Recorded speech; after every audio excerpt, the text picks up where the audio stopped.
we wanted to do a game about jamming or creativity, and that was where it started. Like, we were like, how can we make making stuff really fun? Some people were like, I don't want to make stuff, and we were like, no, we want to make a game where you really enjoy making it.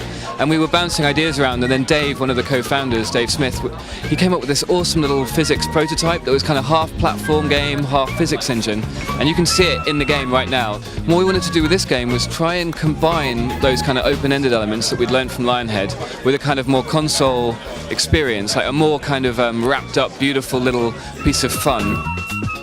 Normally with a game you keep a low profile, and then when you're nearly done you pop up and you go, check this game out, ship it, and then you're on the next one. With this game we were like, well, it's kind of crazy, it's a bit different, so let's show people everything we can. We're like always showing you everything we've got just to kind of get like people's feedback. It's nothing else, and people are loving it, that's great.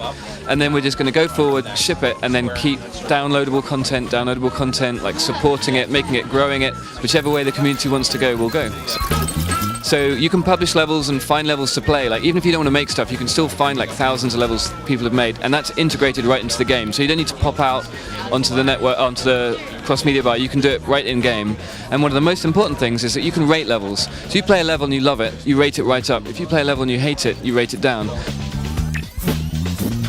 We used to joke that the audience is anyone with hands, but what I love about it is that there's depth for real hardcore gamers. You can go in there and we'll have like multiple paths through the levels. You can go back and replay them with your creative. You can make a tank, and suppose there's a level with a broken bridge and you have to drive over it, right? So the first time you play that, you just make a block, knock it over, simple. If you're a super advanced player, you've made your awesome vehicle, and you go back and play that level and you're like, no, multiplayer, and you're like, no worry guys, don't do this with a simple block. I'm going to pull this tank out, we're going to jump on the tank and drive over. So there's loads of depth for the gamers. They'll form our core audience.